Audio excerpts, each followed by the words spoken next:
That was a sweet movie. Hi, everyone. I saw this movie so long ago, it feels like. Hi, everyone. It's me, Grant, the movie TV guy. Welcome to Raised on Popcorn with Grant, everybody. We have a special announcement after this movie. A couple of special announcements after we review. Because, sadly, I'm going to have to let you guys down a little bit tonight. This is the only review for tonight, and I'll explain why. So anyway, that being said, we are here to talk about a movie. Welcome to a very late, it's Raised on Popcorn with Grant, Nights. What are we talking about tonight? Movie? Well, movies and TVs we do here, and that movie is The Miracle Club. The Miracle Club is directed by Thaddeus O'Sullivan. What a name. It is, and it is now in theaters. What is the film about? It is not based on a true story, although you'd be surprised if you thought it was. Well, the story centers around Chrissy. She is played by Laura Linney, the great Laura Linney. She comes back. She is sort of the prodigal daughter who is coming back to Ireland in 1967, 40 years ago in 1927. After a great loss to the community, she left for America under very strange circumstances, and she reunites with her cousin, Eileen Dunn, played by the great Kathy Bates, and a neighbor and her mother's friend, and her late love interest mother, Lily Fox. She's played by Maggie Smith. And those two have resentments toward Chrissy that become explained later, as does Chrissy. Also, in the mix is a young mother by the name of Dolly. She's played, and I think a star-making performance by newcomer Agnes O'Casey, who's terrific. And they are all trying to basically they're Irish Catholic women. They're trying to win in this sort of church. This music competition, tickets for a pilgrimage to the city of Lourdes, which is the home of sort of the healing water of the Virgin Mary, and miracles are supposed to happen there. And they all need some miracles. Lily and Chrissy don't realize they need miracles, which the miracle is them healing their relationship. Dolly is going there with her son, Daniel, and she is trying to go there to help cure him. He has mutism, which means he is unable to speak. He's a young man, well, little boy, really, and he's unable to speak, and she's hoping that the water will make him speak.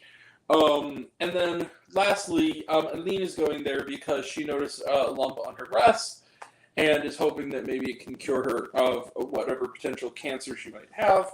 And they all they repair the bridge between all of them on this Irish 60s road trip. Have you seen these kind of movies before? Of course they will. And they will get into a lot of shenanigans and a lot of heartfelt, emotional scenes along the way. Yeah, let the adventure begin. So The Miracle Club is very good. It's not a masterpiece. It's kind of breezy.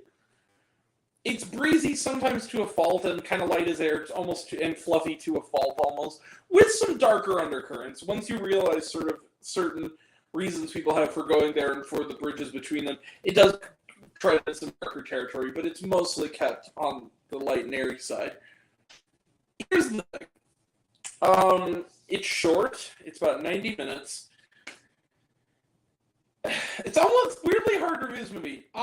This is not a masterpiece. I kind of knew where it was going from the start, and yet I very much enjoyed myself. I liked this movie quite a bit. When I wasn't laughing, I got kind of choked up.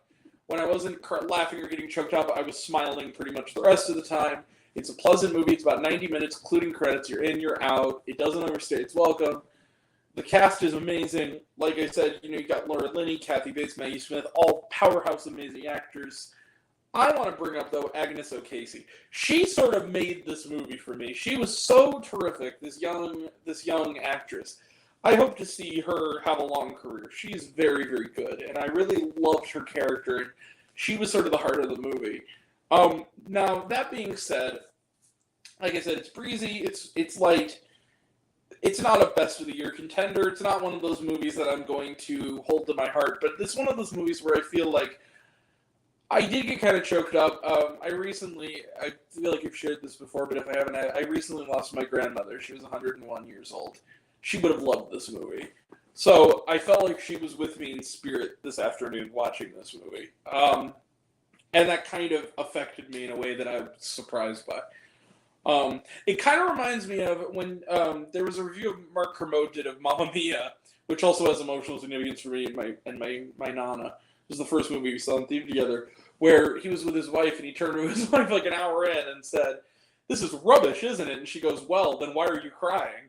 And he just like patted his face and he realized he was getting moved by it, and he gave it a positive review. And so this isn't rubbish. This is really good. But at the same time, it is sort of like it is sort of one of those light as air things. You almost do feel shame that it did work on you because it is sentimental. Absolutely, it's sappy and sentimental.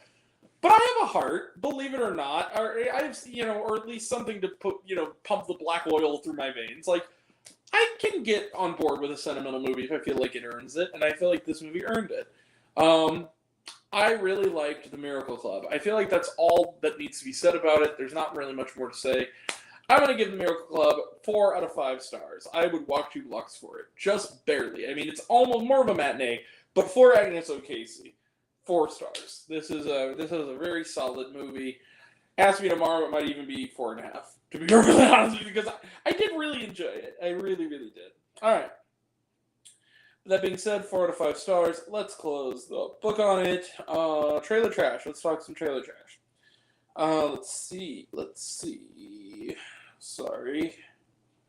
Ordinary Angels, talked about it. Looks interesting, I guess. Killers of the Flower Moon. This looks great. My Big Fat Greek Wedding 3, not really necessary, but might be charming. It's not going to be as good as the first one, though. Next Goal Wins, talked about it. Looks good. Barbie, talked about it. Looks good. We were seeing it Thursday. And then the Persian version. I love the title. I love the teaser. The very short teaser trailer that they have. It looks very, very good. Yeah. And was there shawarma? No, there was not. All right. We will be back tomorrow night for a review of The Clone Tyrone. And we will be back. Is that it for the weekend? I think that might be it. Sunday we might do a quick review of I'm seeing Oklahoma with Hugh Jackman. The sort of remastered version of it. So I might have a retro review of that on Sunday. Next week we got Terrifier, a retro review. We also have reviews coming up next weekend for Oppenheimer and Barbie. And The Deepest Breath and Stephen Curry, Underrated. So that's all coming up. That'll all be next time. And until next time, I'm Grant the Movie and TV Guy. I see it all. I'm happy to share it with you. I love you all. I appreciate you all. I love you all. Class semester 3000. Be kind. Oh, wait. Sorry. Before I sign off, I almost forgot. Well, first off, for those who don't know, I have a second channel. So please go if you want. And I'm not going to beg, but if you want to. More Popcorn with Grant. It's our second channel. We haven't done anything on it yet, but we will very soon. So if you like what you see here, and you've already subscribed here, think about maybe subscribing over there. What? It's free. Go on. Also, Tuesday, we will begin our best and worst of midterm report, which is going to be so big, we're going to do it 2 Tuesdays in 2 parts. So we are going to do part 1, which is going to be the best of the year, stream Tuesday, and then the 18th, and on Tuesday the 25th, we're doing the worst. Me and some rotating door of guests. So that'll be fun. We'll have a lot of fun doing that, I'm sure. There will be a lot of detours. There always is. And then the other thing is, you're probably wondering, okay, they cloned everyone. What about Psychopaths Providence? Here's the deal. I saw most of it, and I'll explain why. I always say that I do not walk out of a movie. I do not walk out of the movie unless it's an emergency, or I never walk out of a movie that I'm going to review unless I have absolutely no control over it. Like if I'm there, I'm going to watch it to the end. The movie was 15 minutes away from being over. The climax was kind of starting. We had, and this is why it took so long for this review to get going, because it took me forever to get home. We had, like, the granddaddy of thunderstorms tonight, and it made getting back ridiculous. It took me about an hour to get going again. And by the time I haven't had dinner, so I had to have dinner before we started this. And by the time we got going, so 15 minutes before the end, the power went out. In fact, the power in the whole theater went out. There was a complete shutdown, fried their circuits. They couldn't get it back up. And they basically closed early. And so essentially what they said was, they gave me a voucher. They said, look, we're sorry, you're not seeing the last 15 minutes of this tonight. There's just no way we're going to be able to pull it off. And I was just like, well, okay. So I'm going to be upfront with you guys. I'm not going to score the movie. I'm not going to review the movie because I didn't finish it. I had about half an act of the movie left. Here's the thing. I'm also going to ask this of you. I know that this is asking a lot because I have a policy. I've already done this once because my little trip to Utah and technical difficulties also kept me from seeing and reviewing God as a Bullet, so I'm just not seeing that. I will just spoil it for you. I did not like Psycho-Pass. What I saw of it, I did not. I was bored out of my mind. I didn't think it was good, and what I saw of it would probably get a middle finger of kindness. But I'm not going to give it that score because I didn't finish it. I never score movies that I don't finish. I never fully review movies that I don't finish. But here's the thing. To watch this movie, to get a review out to you, would require me to basically go out of my way to a theater a half hour away to rewatch almost the entirety of a movie I didn't like just to see the ending. And I mean this, I don't mean to be selfish when I say this, I really don't want to. So if you do not mind, can we call Act of God the reason why I'm not reviewing Psycho-Pass? Because I just don't want to review that movie. And I got an excuse this time. The literal power went out at the theater and it could not come back. Like, I'm not shitting you. I didn't just walk out of the movie and make this up. This really happened. Go ahead and look at the weather reporting in O'Fallon, Illinois. It was insanity. Getting out of that theater was insanity, okay? I really don't want to have to go all the way back just to see the last 15 minutes of a movie I didn't even like. So, I'm going to tell you what I thought of what I saw. I didn't like it. I don't feel the urge to go back to see it, so I'm just not going to. There you go. And if someone wants to, when there's a proper description, say on Wikipedia of the last 50 minutes, I'll read the description just so I can know for my own self what I missed. But I'm going to skip this one. I'm sorry, you guys. I'm just going to be that guy. Nothing I can do about it. And I really would appreciate it if you want to message me and say, no, see it anyway. I'll consider it because I want to please you guys. But really, guys, I don't want to have to go watch that whole movie over again just to see the last 15 minutes of that movie. Because I didn't like it. I just straight up didn't like it. It was exposition dump the movie. If you want exposition dump the movie, and here's the thing. I will say this. If you're a fan of the anime Psycho-Pass, you probably will like the movie. I have never seen it, of course, because I'm way behind on my anime, so I've never seen the show. I will just assume that if you like the show, you'll like the movie. There's my review of what I saw. I don't want to see the rest. Alright, there you go. That's it. That's my review. Sorry to be blunt about it, but it's just the way it is.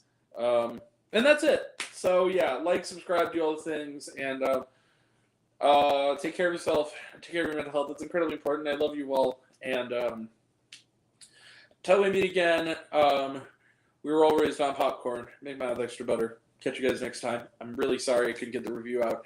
Look, if I was able to watch the last 15 minutes, of course I would get the review out for you. I would. If I sat through it to the bitter end, I would review it. Because that's what I do. If you really want to know my thoughts, or this wasn't sufficient, I might post on Letterboxd that, like, hey, with the disclaimer, hey, I didn't get to see the end of this movie, but whatever. But I'm not going to do a full video review and take when I didn't finish, when the movie, I was unable to complete the film. Because of, whatever. Anyway, but that's it. I'm not going to ramble on anymore. Good night, everyone. I got to get to bed soon because I got to get up and pilgrimage out to the Clone Tyrone, which apparently is very good. So I'm very excited. So, anyway, But it's at an art house that's like 45 minutes from my house, so I got to be up and ready to go. So anyway, take care, everyone. Bye. Love you all. Bye. Serious.